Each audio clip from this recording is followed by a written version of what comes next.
A sharp metallic crash split the desert morning as a black and tan German shepherd hurled itself against the kennel bars, teeth flashing in panic. The shelter staff shouted for distance. Someone had already been bitten, and the order for euthanasia was ready to sign. That's when Claire Donovan, a former combat medic who hadn't set foot near another soul in years, stopped her rust-red pickup in the dust. She stepped out, ignoring the officer's warnings, eyes fixed on the trembling animal. She wasn't looking at a monster. She was looking at a soldier who had forgotten he was safe, and at the reflection of her own broken heart. What happened next will make you believe in miracles again. Before we begin, tell me, where are you watching from? Drop your country in the comments below. Let's see how far this story travels. Yaku. The dawn rose slowly over the Utah desert, painting the jagged mesas in strokes of gold and rose. A dry wind moved across the red sands, whispering against the rusted trailers on the outskirts of Monticello. From inside one of them came the faint hum of an old radio, the kind that only played static when the air was too dry. Claire Donovan leaned against the sink, mug of black coffee trembling slightly in her hand. She was 38, tall but lean, with a kind of tired beauty carved by sun and solitude.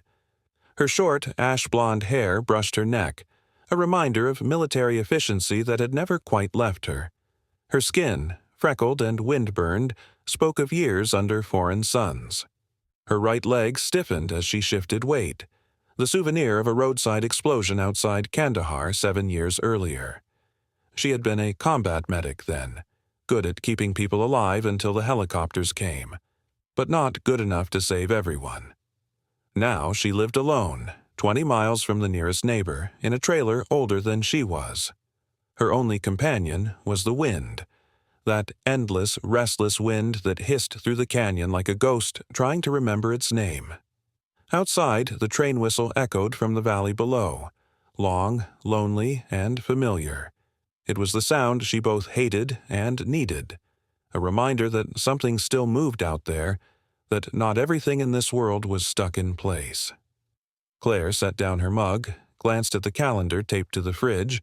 3 days passed, due on groceries, a week since she'd spoken to another human being. She sighed, grabbed her faded brown leather jacket, and limped out to her pickup. The truck, a dented red Chevy from the early 2000s, groaned like an old mule when she turned the key. She patted the dashboard. "Come on, sweetheart," she muttered. "Just get me to town and back." The engine coughed awake. She drove toward Monticello, the sun already fierce above the sandstone cliffs. By the time she reached the outskirts of town, the wind had kicked up again, lifting swirls of red dust along the road. Monticello was small, a main street with 2 diners, 1 grocery, and a hardware store that smelled of rust and hay. Her usual route was quick, grocery, gas, and back home. But as she slowed at the intersection near the county lot, a sharp metallic crash cut through the dry morning. It was followed by a shout. A man's voice, sharp with pain. Claire's hands froze on the steering wheel. Another crash, metal against metal, and then a deep, frantic barking that sliced through the air like gunfire. Without meaning to, she stopped the truck. Across the road stood the San Juan County Animal Shelter, a squat, cinder-block building painted white, its sign half faded by desert wind. Out front, 2 men were struggling beside a transport kennel hitched to a county truck. One of them, the younger, wore a tan uniform with a badge on his sleeve. Blood ran down his forearm where a thick tear in the fabric revealed a fresh wound. The other man was older, gray-bearded, wearing a baseball cap and a flannel shirt rolled to his elbows. His name, stitched in faded blue thread, read Eli Harper. Eli was 62, a retired police captain turned shelter director. His broad shoulders had stooped slightly with age, but his eyes still held that measured calm of a man who had seen every kind of chaos and learned which ones were worth shouting about. Right now, his calm was cracking. Inside the cage, a large German shepherd, black and tan, about 5 years old, slammed its body against the steel door. Each impact rang through the air like a hammer strike. The animal's eyes were wild, white showing all around the pupils, foam at its mouth. The wounded officer backed away. "That thing's psychotic. We're putting it down, Eli. Now." Eli's voice was steady but tight. "You're not putting anything down until I see the paperwork, David. Get to the clinic, get stitches, and I'm not touching that monster again," the younger man barked, staggering toward the shelter door. Claire didn't realize she'd stepped out of her truck until her boots crunched gravel.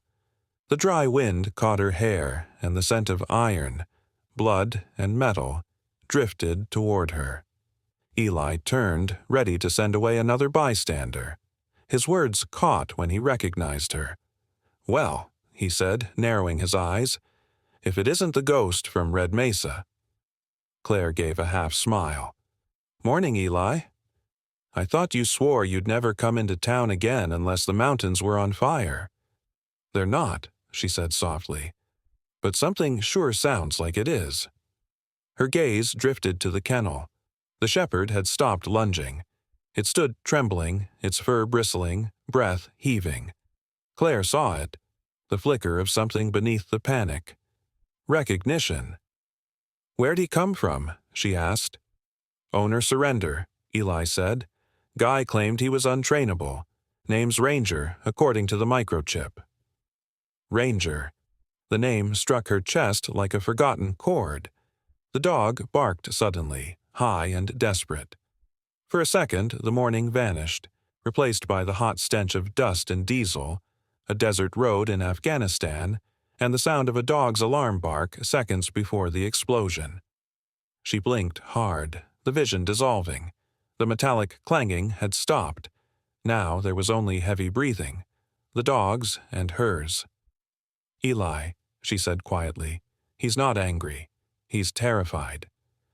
Eli studied her for a long moment, the brim of his cap shadowing his eyes. "You can tell that from 50 feet away?" She didn't answer. She stepped closer, slow and deliberate, ignoring the dirt whipping at her boots. The dog flinched but didn't bark again. "Don't do that," Eli warned. "He's already bitten one man today." Claire crouched a few yards from the kennel, her bad legs stiff. Her voice dropped to the low, rhythmic tone of command she hadn't used in years. "It's all right, soldier," she murmured. "You're safe now." The shepherd tilted its head, confusion flickering through its fear. Eli frowned. "You still talk to dogs like they're enlisted men?"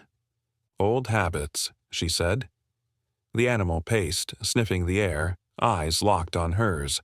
Then, for the first time since she'd stepped out of the truck, it stopped moving. Claire could see the scars now. Small ridges along its flank, healed burns on the paw pads, the unmistakable marks of a working K9. Her throat tightened. "He's trained," she said softly. "Military. Maybe contract security. Look at the stance. Not random panic, it's patterned response." Eli rubbed his beard. "You'd know better than I would." "I would," she whispered. For a moment, silence filled the desert. The wind had died completely, as if the world itself was holding its breath. Then, somewhere far off, thunder muttered across the horizon, though the sky was clear. Claire stood slowly, her gaze never leaving the shepherd. "I can help him," she said. Eli sighed. "Claire, that dog's got a 48-hour hold before the county calls it.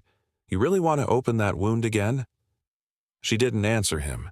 Her eyes were fixed on Ranger, whose tail had lowered slightly, the tension easing just a fraction. "I already have," she said. Eli studied her again. This woman who had patched more soldiers than he'd arrested suspects, whose limp was a constant echo of a war she never talked about. Finally, he nodded toward the shelter door. "Fine. Come back tomorrow, but you stay outside the gate, and for God's sake, bring patience. That one's running on pure fear."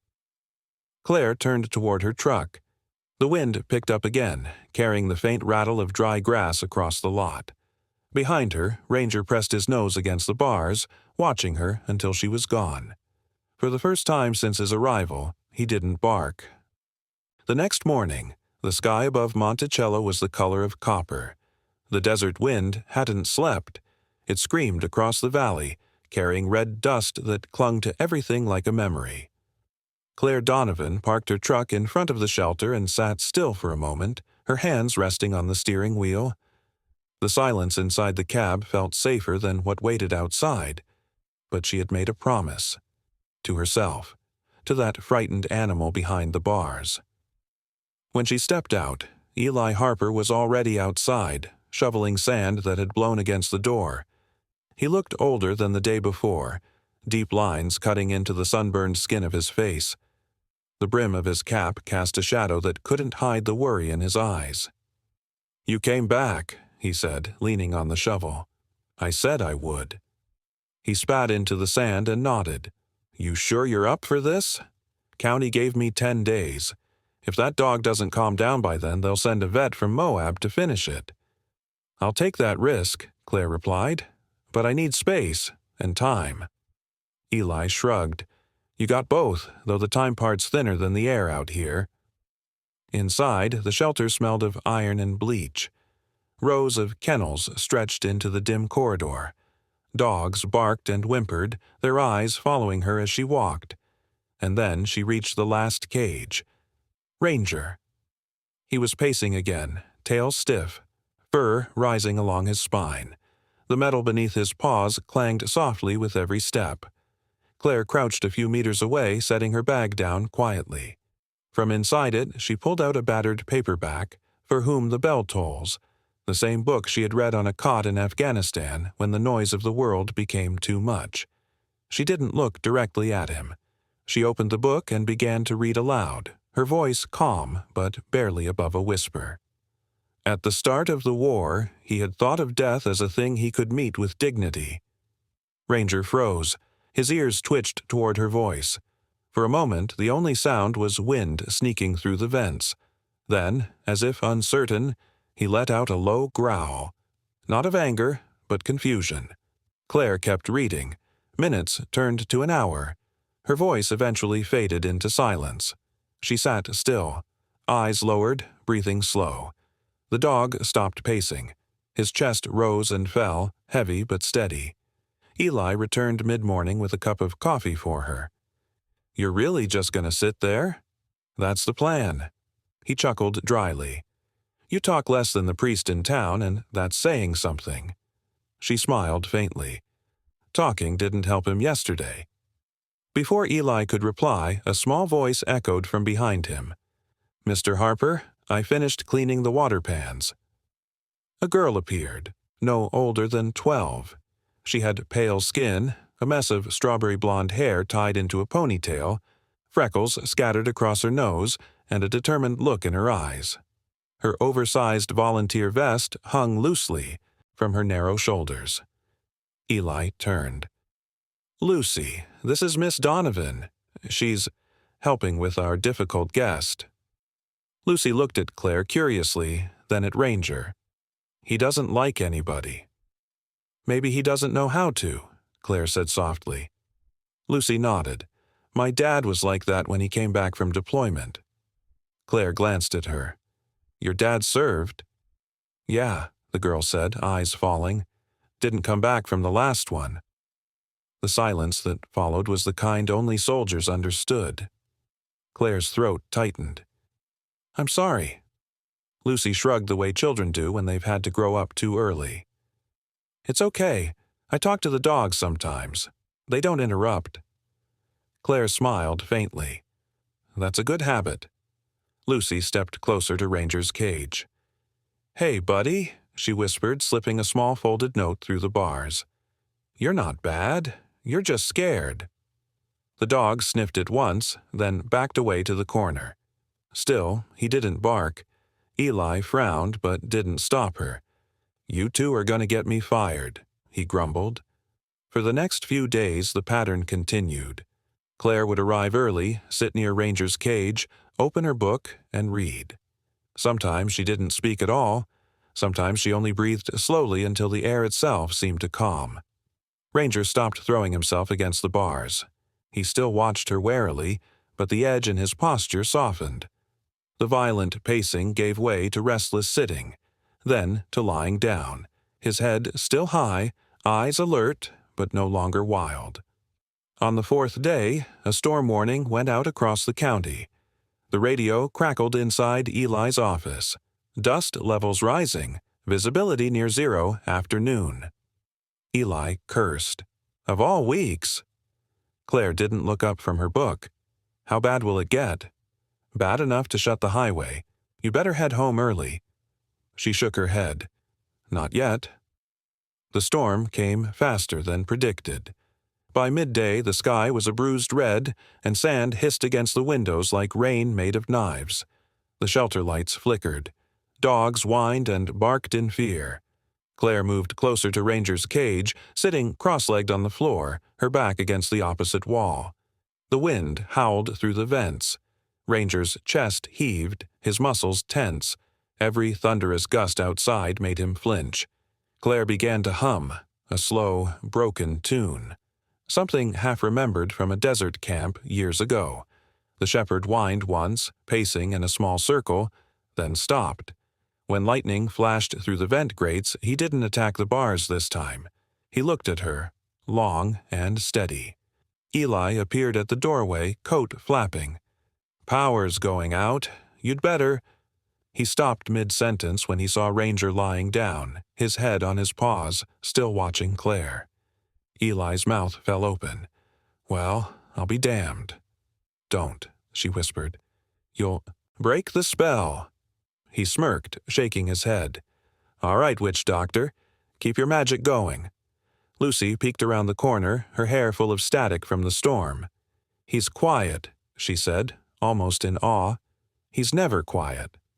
Claire glanced up. "He's learning what silence feels like." The storm raged through the night. Claire stayed until the wind calmed and the air smelled like cold dust and electricity. By the time she stood, her knees ached, and her throat was dry from the hours of stillness. She turned to Eli, who was locking the front door. 10 days? He nodded. 8 now, but I'll talk to the county. Maybe they'll give us more time if he keeps this up.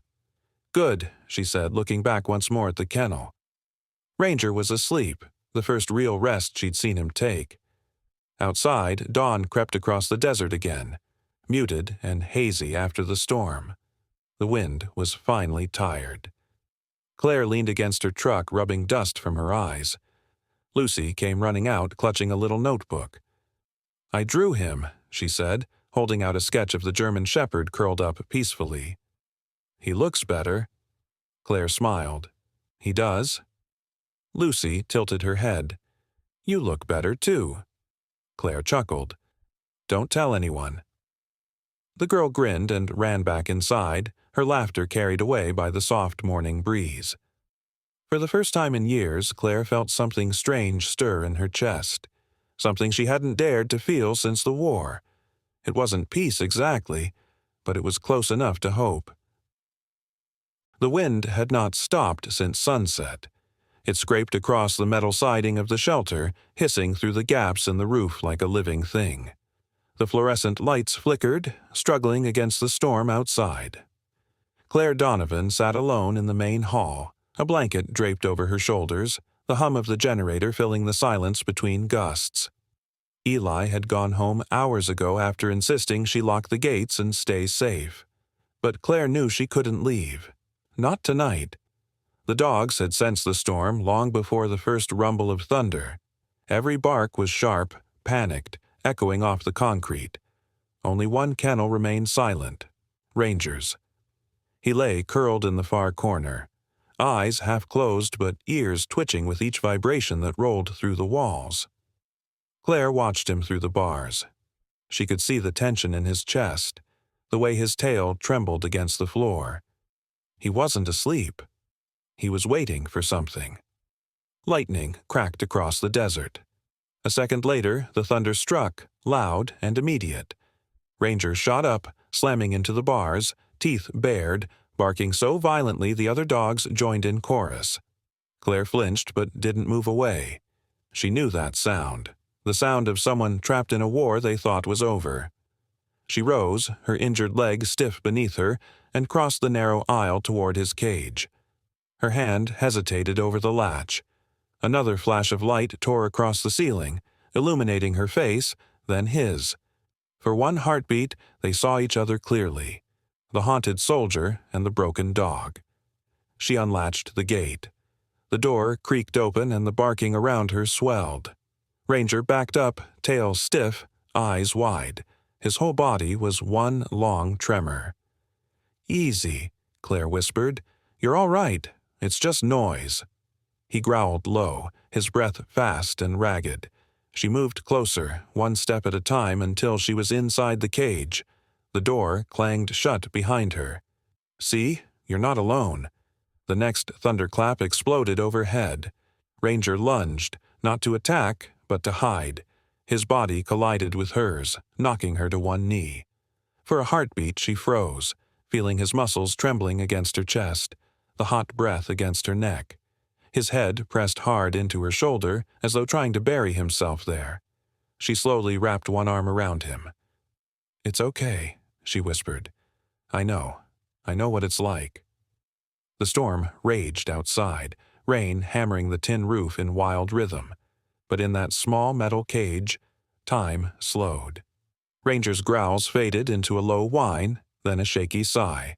His breathing matched hers, uneven at first, then steady until they were both still. From the far end of the hall, a faint creak sounded. Claire turned her head slightly and caught a flicker of movement near the storage door. A small face peeked through the crack. Lucy. The girl had snuck in from the storage shed, wrapped in an oversized yellow raincoat, her hair damp and sticking to her cheeks. Her eyes were wide as she watched the scene in the cage. She didn't say a word. Claire didn't call her out. The moment was too fragile to break. Another lightning flash lit the room. Ranger's ears twitched, but he didn't bolt. His head stayed pressed against Claire's shoulder. She began to hum again, low, soft, the same tune she had used days before. Minutes passed. The storm howled, and the world outside disappeared. Only their breathing filled the air. By the time the thunder drifted into the distance, Claire's back ached from kneeling, but she didn't move. She whispered, "You did good, soldier." Ranger's eyes fluttered open. He looked up at her, and in that look she saw something different. Recognition. When Eli returned at dawn, the storm had passed, leaving the world painted in muted red and gray. He found Claire asleep in the kennel, leaning against the wall, Ranger's head resting on her lap. For a long time, he didn't say anything. Then, in a low voice meant for no one but himself, he murmured, "Well, I'll be damned. You really are one of us." Claire woke to the sound of his boots scuffing the floor. "Morning," she said groggily. Her leg had gone numb, but she smiled anyway. "We survived." Eli squatted near the cage looking at the dog. "Looks like he did too." Ranger blinked at him, then looked back at Claire, tail thumping once against the floor. Eli sighed. "I got some calls from the county this morning. They want updates. Think you can tell them we're making progress?" Claire smiled faintly. "I can show them." He nodded, but didn't leave. "There's something you ought to know." He scratched the back of his neck. "I looked deeper into that microchip data. Ranger wasn't just some failed pet. He was a military K-9, deployed overseas. Afghanistan, maybe Iraq. Served 3 tours before getting sent stateside." Claire froze. "And then?" "Then he got reassigned to a private handler, some contractor. Reports say the guy was discharged for abuse. That's probably where the trauma started." She swallowed hard. The pieces fit too perfectly. The scars, the flinch at thunder, the reflex to commands she hadn't yet given. Lucy appeared then, carrying 2 mugs of cocoa from the shelter's tiny kitchenette. Her raincoat was gone, replaced by a faded pink hoodie that read, "San Juan Animal Volunteers." She set the mugs on the counter and climbed onto a stool. "Did he hurt you?" she asked quietly. Claire shook her head. "No, he was just scared." Lucy smiled shyly. "I think he trusts you." "Not yet," Claire said, looking down at the sleeping dog. "But maybe he remembers what trust feels like." Eli straightened. "What's next, then? You plan to train him again?" Claire hesitated, then reached down, brushing her fingers lightly over Ranger's fur. "Maybe not train. Maybe remind." That afternoon, as the desert wind settled, she returned to the kennel with a new idea. Kneeling just outside the bars, she said in a clear voice, "Sitz." The word, German for zit, rolled through the air. Ranger's ears perked, his head tilted. She repeated, slower this time. "Sitz." He hesitated, then lowered his haunches to the ground. Claire exhaled. Her chest tightened, not with fear, but something like awe. "Good boy," she whispered, almost afraid to break the spell. Eli, watching from the doorway, crossed his arms. "Well, I'll be damned twice in one day." Lucy clapped her hands, nearly knocking over her cocoa. "He understood you." Claire smiled, though her eyes glistened. "It's been years since I used those words." "German?" Eli asked. She nodded. "That's how we trained our unit dogs overseas. English commands didn't always work in the field." Ranger looked up at her, tail giving a small wag. She crouched closer to the bars, whispering another word. "Bleib." Stay. The dog didn't move. His gaze locked onto hers, unblinking. For the first time, the wall between them, of fear, of silence, of ghosts, felt like it might actually break. Outside, the desert lay quiet, washed clean by the storm. The air smelled of wet dust and cedar. Claire stood, stretching her sore leg, and looked toward the horizon. "He remembers," she said softly. Eli nodded. "So do you." Lucy leaned against the doorframe, watching the two figures in the faint light, the woman and the dog, both survivors of different wars, both learning to breathe again. The day after the storm, the desert sky looked deceptively peaceful, washed clean, stretching endless and pale blue over the flat horizon. But inside Claire, a different storm still raged. The German word had come so easily to her lips, "Sitz," as if her tongue remembered what her heart had tried to bury. And the way Ranger had obeyed, his ears pricking with the kind of startled recognition that only shared trauma could summon, left her shaken. That morning, Eli sat on the shelter's porch with a thermos of coffee, his weathered hands trembling slightly as he tried to read the county report on his lap.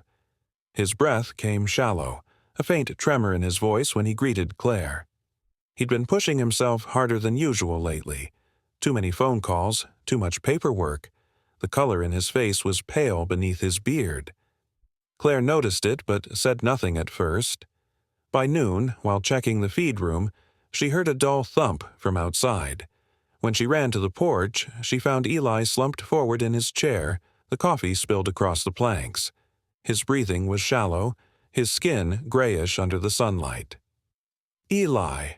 She dropped to her knees beside him, pressing two fingers to his neck. There was a pulse, faint but steady. Lucy appeared seconds later, her face white as chalk. The girl's small frame, so full of restless energy, seemed frozen. "Is he?" "He's alive," Claire said, already pulling out her phone. Her hands didn't shake. The voice that barked orders to Lucy, "Call 911, get water, bring a towel," was not the voice of the woman who lived in quiet exile. It was the soldier again. The ambulance arrived within minutes. Claire rode in silence beside Eli as they sped toward the nearest clinic, sirens cutting through the desert wind. The doctor, a short, broad-shouldered man with sharp eyes named Dr. Haynes, confirmed it was a mild stroke. "He's lucky," he said, "but he needs rest. No stress, no shelter work for a few weeks." Back at the shelter that evening, Lucy tried to help, though her small hands fumbled with the metal food bowls. She wasn't the same bright child who had once slipped notes through the kennel bars. Her father's death in Afghanistan had already made her older than her years. Now, watching Eli taken away on a stretcher, she seemed to fold inward.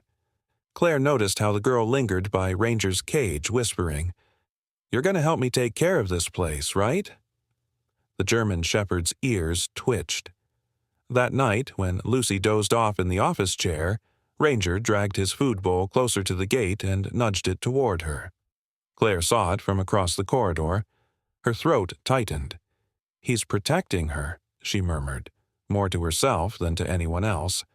But later, when the shelter fell silent and the desert wind picked up again, she sat at the edge of her bunk in the staff room, staring at the cracked phone on the nightstand. Her reflection flickered faintly on the black screen. It had been years since she last called Samantha Reed. Samantha, tall, confident, dark-haired, always the one who volunteered to go first.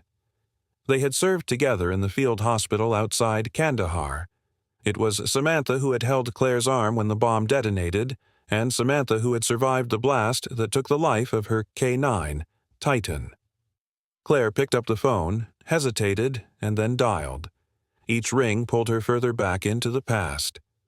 "Hello?" The voice was older but unmistakable. "Samantha," Claire said softly. A pause. Then, "Claire Donovan. I didn't think I'd ever hear that name again." Claire faltered. "I found a dog. He's trained. Like Titan was. He flinches at thunder. The way he scans the sky—" Samantha's voice hardened. "Why are you calling, Claire?" Claire swallowed. "Because I need to know if it was my fault." Static filled the line. For a moment, the connection crackled like faraway lightning. Then Samantha's breath came, heavy and sharp. "You're still carrying that?" "You were there," Claire whispered. "I gave the order. Stay low, Titan. Go. I sent him forward." "And he saved me," Samantha said. "That's the part you keep forgetting." Claire closed her eyes. "He shouldn't have had to." "He wanted to," Samantha snapped. "That's what they were trained for, Claire. You didn't kill him. You did your job, and so did he." "But I froze," Claire whispered. "He looked back at me, Sam. He looked back." Silence stretched between them, long and heavy. When Samantha finally spoke again, her voice was quieter, cracked at the edges. "He didn't look back for permission. He looked back because he trusted you. There's a difference." Claire's hand trembled around the phone. "Then why does it still feel like I'm the one who didn't come home?" "Because you didn't let yourself," Samantha said. "You've been stuck there ever since. But Titan's gone, Claire. You're the one who's still alive. Start acting like it." The call ended with a click. Claire sat there long after the line went dead, the quiet hum of the shelter pressing in around her. For the first time in years, she wept, quietly, like someone who was learning how. Later that night, Lucy shuffled into the staff room, clutching a small notebook to her chest. Her face was sleepy, her voice barely above a whisper. "I found this on your desk," she said. "It's yours, right?" It was Claire's old field journal, the one she hadn't opened since the war. The leather cover was faded, the edges curled. Lucy hugged it like a treasure. "You wrote about Titan in here, about being scared. I get scared too, but I like how you wrote it, like you weren't giving up." Claire took the book gently from her. "You read that?" The girl's eyes widened. "Just a few pages. I wanted to know why you talked to him."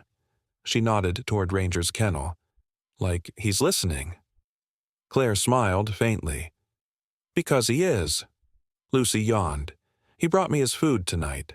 I think he likes me." "He does," Claire said softly. "And he'll protect you, no matter what." Lucy grinned sleepily, then wandered back toward the cot in the office. When Claire finally lay down again, the phone still sat beside her, its black screen reflecting the faint light from the hallway. She whispered into the darkness as if to Titan, as if to Samantha, as if to the woman she used to be. "I'm still here." Outside, the German shepherd lifted his head. His ears twitched at the sound of her voice. Then, with slow, careful movement, he padded toward the front of his kennel and lay facing the door, his gaze fixed on the office where Lucy slept. In the quiet hum of the shelter, the ghosts no longer felt like punishment. They felt like witnesses. The morning came clear and golden, sunlight spilling over the red mesas like a blessing. The wind had calmed, not gone, just quieter, as if it too waited to see what would happen. Claire stood on the shelter's porch, her boots dusted with sand, her heart steady but heavy. Today was the final day, the day the county would decide if Ranger lived or died.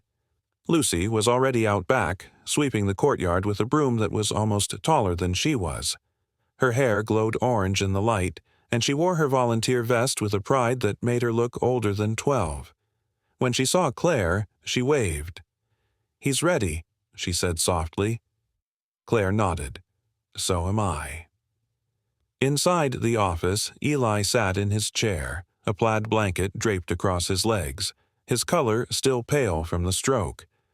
He was thinner now, but his eyes had regained their spark. He looked up as she entered. "County team's on the road. Should be here in an hour." Claire leaned against the doorframe. "You sure you should be out here?" Eli smirked faintly. "You think I'm going to miss this? I've seen a lot of dogs come and go, but none like that one. And none like you." She smiled faintly, but her throat tightened. "Let's just hope he doesn't prove you wrong." By late morning, the county van pulled into the dirt lot. Dust swirled around its tires. 3 officials stepped out, 2 men and a woman, all in khaki uniforms and mirrored sunglasses. The woman led them.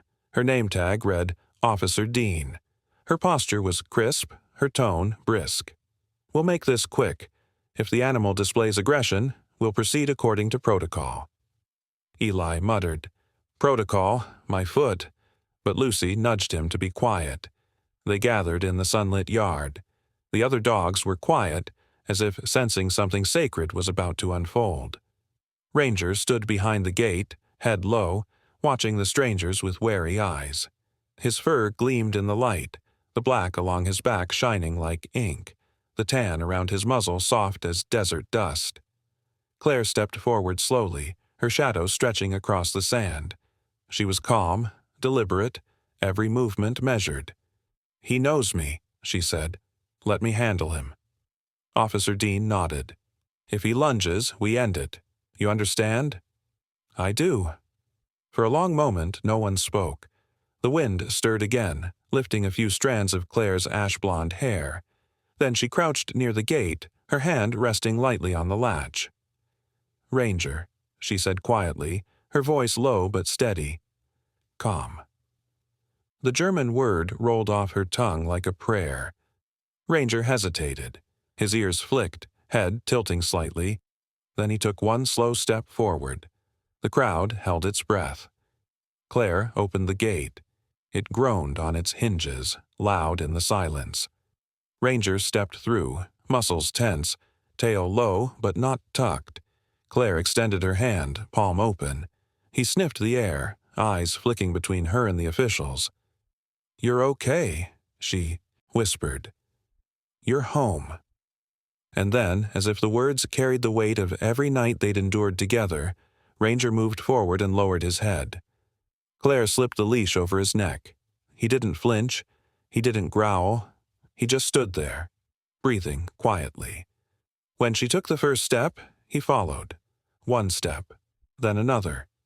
The leash swayed gently between them, not as a tether, but as a bridge. A murmur ran through the officials. Officer Dean's expression softened despite herself. Claire led him across the yard, then turned. "Sit," she said softly. Ranger obeyed instantly, lowering himself onto the sand, his eyes never leaving hers. For a moment, the world seemed to stop. Then Lucy clapped her hands, unable to hold it in. "He did it!" she shouted. Her voice broke the silence like birdsong. Eli's breath hitched. He pressed a trembling hand to his face, wiping away tears he didn't bother to hide. "I'll be damned," he whispered. Officer Dean took off her sunglasses. "I think we can close this case," she said. She handed Claire a clipboard. "He's cleared. No transfer. You can file for adoption immediately." Claire blinked, the words sinking in. Her hand shook as she signed the paper. Lucy practically bounced beside her. Does that mean he's staying? He's really staying? Claire looked down at Ranger. He gazed up at her, calm now, no trace of the haunted soldier she had first met. Yeah, she said softly. He's staying. The crowd began to disperse, but Eli stayed seated, watching her with quiet pride. Guess you've got yourself a partner, he said. Claire smiled. Maybe he's the one who got me. By late afternoon, the shelter was quiet again. The officials had left, the dogs had settled, and the desert light turned honey gold. Lucy sat by the office desk, scribbling something on a lined form. What are you working on? Claire asked. Lucy looked up, cheeks pink with excitement. My volunteer application. I'm going to be here full-time when school ends. Eli said you're taking over as manager. Claire blinked. He said that? Eli, from his chair nearby, raised a brow. Shelter needs new blood, someone who still believes in second chances. You fit that description. Claire laughed softly, shaking her head. You're not retiring, old man. Maybe not, he said, smiling, but I'm learning to rest. Evening settled slowly over the desert. The air grew cool, the scent of cedar and dust mixing with the faint smell of hay. Claire sat on the wooden porch steps, her legs stretched out, her hair loose for once. Ranger lay beside her, his massive head resting on her lap, eyes half closed in contentment. The wind brushed gently across the yard, whispering through the fences. It no longer howled like the storms before. It breathed, soft and warm, as if the desert itself had exhaled in relief. Lucy came out with 2 mugs of cocoa, setting one beside Claire. She looked at the horizon, where the last light dipped behind the mesas. It's quiet now, she said. Yeah, Claire murmured. That's what peace sounds like. They sat together in silence, 3 souls who had found a kind of family, one forged not by blood, but by survival and grace. When night came, the stars spread wide over the desert like scattered prayers. Ranger lifted his head for a moment, ears twitching toward the wind. Then he sighed, laid back down, and closed his eyes. And for the first time in years, Claire whispered not to ghosts, but to God. Thank you. The wind carried her words away into the vast dark, where they joined the quiet chorus of everything that had finally learned to rest. Sometimes healing doesn't come with loud miracles. It comes quietly, like the wind finally learning how to rest. In every broken heart, there's a space God can fill, if we let Him. Claire and Ranger both carried scars, but grace found them when they stopped running from their pain. If this story touched your heart, share it with someone who needs hope today. Comment below where you're watching from, and write Amen if you believe every soul, human or animal, deserves a second chance. May God bless you and your loved ones, and may His wind always guide you toward peace.